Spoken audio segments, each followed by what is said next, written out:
Hi అండి. Welcome back to our channel. ఎలా ఉన్నారు ఫ్రెండ్స్ అందరూ? ఏం చేస్తున్నారు? సో నేనైతే చాలా బాగున్నాను. మీరు కూడా బాగుండాలని హార్ట్ఫుల్గా కోరుకుంటున్నాను. సో ఇదొచ్చి రథసప్తమి రోజు మార్నింగ్ రొటీన్ అనమాట. పూజ ఎలా అయింది ఏంటి అనేది. ఇలాగే చేయాలని నేను చెప్పట్లేదు, ఎలా చేసుకున్నానో చూపిస్తున్నాను. సో పూజ అనేది మనం మనసు పెట్టి మనస్ఫూర్తిగా దేవునికి దండం పెట్టుకుంటే మంచి మనసుతో సరిపోతుంది. ఇలాగే చేయాలని ఏం ఉండదు, వీలైనంతలో చేసుకుంటే సరిపోతుందని నేను అనుకుంటాను. సో ఇంకైతే ఇది ఆ రోజు మార్నింగ్ 6 o'clock అనమాట.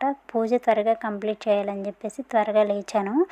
ఇంక ఇక్కడైతే పొయ్యి అలికి ముగ్గు పెడుతున్నాను. మనమైతే ఈరోజైతే పరమాన్నం అయితే వండి పెట్టాలి కదా రథసప్తమి రోజు.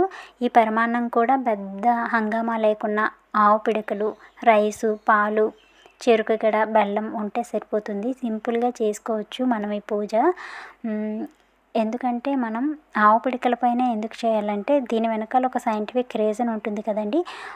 ఆవు పిడకల నుంచి వచ్చే స్మోక్ ఉంటుంది కదా, అది మన హెల్త్ని ఏ విధంగా కూడా డ్యామేజ్ చేయదు, మన హెల్త్కి మంచిది కూడా. సో అందుకనే ఆవు పిడకల పైన పరమాన్నం వండి పెట్టాలి అని చెప్తారు. ఇంకా పొయ్యి అలికి ముగ్గు పెడుతున్నాను ఇక్కడ. పేడతో ఇలా మనం పొయ్యి అలికి ముగ్గు పెట్టడం వల్ల ఎలాంటి క్రిమికీటకాలు అంటే మన హెల్త్కి డ్యామేజ్ చేసేవి కానీ, మనకి హానికరమైన ఎలాంటి క్రిమికీటకాలు కానీ ఏవి కూడా పేడ అలికిన దగ్గరికి రావు. సో ఒకప్పుడు ఎక్కువగా ఇవి యూస్ చేసేవారు, ఇప్పుడు ఇవన్నీ పోయాయి కదా. దీనికి బదులుగా మనం ఏవేవో లిక్విడ్స్ అయితే వాడుతున్నాం. ఒకప్పుడైతే ఖర్చు లేకుండా హ్యాపీగా అయితే ఇలా పేడతో అలికి ముగ్గు పెట్టుకుంటే మనకి మంచి ఆరోగ్యం లభించేది. మరి ఇప్పుడు మనం యూస్ చేసే వాటి వల్ల లభిస్తుందో లేదో మనకే తెలియాలి, మనమే తెలుసుకోవాలి. ఇంకెక్కడైతే పొయ్యలకి ముగ్గు పెట్టేశాను ఫస్ట్ పరమాన్నం వండడం కోసం అని చెప్పేసి. చూసారా ఎంత బాగుందో. ఇంకేదొచ్చి చిక్కుడు మొక్క. ఇది ఈ సీజన్లో మాత్రమే ఈ చిక్కుడుకాయలు అనేవి వస్తాయి మనకి. సో ఈ చిక్కుడు వీటికి వచ్చే ఆకులు కానీ కాయలు కానీ మన ఆరోగ్యానికి చాలా మంచిది. సో వాటితో అయితే మనం చిక్కుడు ఆకుల్లో అయితే నైవేద్యం పెట్టాలి మనం రథసప్తమి రోజు.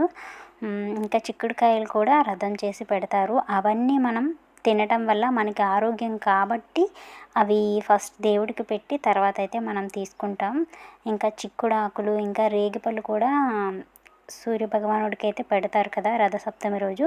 ఈ రేగిపళ్ళు అనేవి కూడా మనకి ఈ సీజన్లోనే దొరుకుతాయి. సీజనల్గా దొరికే వెజిటేబుల్స్ కానీ ఫ్రూట్స్ కానీ మన హెల్త్కి చాలా మంచిది. సో అవి మనం మర్చిపోకుండా ఉండడం కోసం ఈ పూజల్లో ఇవి ప్రత్యేకంగా పెట్టాలి, ఈ సీజన్లో ఇవి దొరుకుతాయి అని మనం గుర్తు చేసుకోవడానికి మనకి ఇలాంటివన్నీ రూల్స్ అన్నీ పెట్టారని నాకు అనిపిస్తూ ఉంటుంది. మీరేమంటారో కమెంట్ చేయండి. అంతే కదా, లేదు అంటే మనకి అవి గుర్తుండవు కదా ఈ సీజన్లో ఇవి పెట్టాలి అని చెప్పేసి. ఇంకా ఉగాదికి కూడా మనం మామిడి పళ్ళు, మామిడి కాయలు, ఇంకా వేప చిగురు ఆ సీజన్లో మనకి ఏవేవి దొరుకుతాయో అవన్నీ కూడా మనం వేసి చేస్తూ ఉంటాము. అవన్నీ కూడా మన హెల్త్కి మంచిది కాబట్టి మనం దేవునికి నైవేద్యంగా పెట్టాక తింటూ ఉంటాం కదా. సో మనం మర్చిపోకుండా ఉండడం కోసమే ఇలాంటి రూల్స్ అన్నీ పెట్టారని నేను అనుకుంటూ ఉంటాను అనమాట. ఇంక ఇక్కడైతే రథం ముగ్గు వేస్తున్నాను. ఈ ముగ్గు పెట్టడం కూడా వరిపిండితో ఎందుకు పెడతారంటే చిన్న చిన్న చీమలు అవి తిరుగుతూ ఉంటాయి కదా నేలపైన, వాటికి ఆహారంగా ఉండడం కోసం ఒకప్పుడైతే వరిపిండితో ముగ్గు పెట్టేవారు. సో వరిపిండితోనే పెట్టాలి ముగ్గు పెట్టామంటే, వాటికి ఆహారం అన్నమాట. సో వాటి కోసం పెట్టేవారని నేను విన్నాను. మీరు వింటే కమెంట్ చేయండి. ఈరోజు సూర్యుడు చూసారా ఎంత అందంగా కనిపిస్తున్నాడో. ఇంకో 2 రోజులు పోతే బగబగా మండిపోతాడేమో. రథసప్తమి తర్వాత నిజంగానే ఎండలు పెరుగుతాయండి బాబు. ఇంకా పొయ్యి అయితే వెలిగించేసి పరమాన్నానికైతే ప్రిపేర్ చేస్తున్నాను. సింపుల్గా అయితే మనం పాలు వేసి రైసు ఇంకా బెల్లం వేసి చెరుకు గడ పెట్టి కలపాలంట. ఇందులో ఎలాంటి గరిటె కూడా పెట్టకూడదు. చెరుకు గడతో మాత్రమే ఎందుకు కలుపుతారు అనే దాని వెనకాల కూడా ఏదో రీజన్ ఉండే ఉంటుంది. బట్ నాకైతే తెలీదు. మీకు తెలిస్తే కమెంట్ సెక్షన్లో చెప్పండి. ఇంకా పాలైతే పొంగించి బెల్లము రైస్ వేసి ఉడికించేసి దించేస్తే మనకి నైవేద్యం రెడీ అయిపోతుంది. ఇంకా పూజ అయితే స్టార్ట్ అయిందండి. మాకు వచ్చినంతలో తెలిసినంతలో అయితే పూజ చేసేసాము. వినాయకునికి పూజ చేసి తర్వాత సూర్యభగవానుడికి పూజ చేసి ఇంకా చిక్కుడాకుల్లో అయితే నైవేద్యం పెట్టేసాము. చెరుకు గడ ఇంకా పరమాన్నము. రేగిపళ్ళు అయితే దొరకలేదు, సో తీసుకురాలేదు. ఇంకా ఉన్న వాటితో అయితే చేసేసాము సింపుల్గా పూజ. ఇంకా చిక్కుడుకాయలతో అయితే రథం చేసి పెట్టేశాను. ఇంకా పూజ అయితే అయిపోయింది. హారతి అయితే ఇచ్చేస్తున్నాము. ఇంకా అదండి అలా గడిచిందనమాట రథసప్తమి రోజు పూజ. రేగిపళ్ళు అయితే దొరకలేదు. పల్లెటూరులో ఉన్నా సరే అంటే దొరకకపోవడం అంటే వెళ్ళలేదనమాట తీసుకురావడానికి, అంతే. వెళ్ళి తెచ్చుకుంటే దొరుకునేమో. సో అదొక్కటే లేదు పూజలో.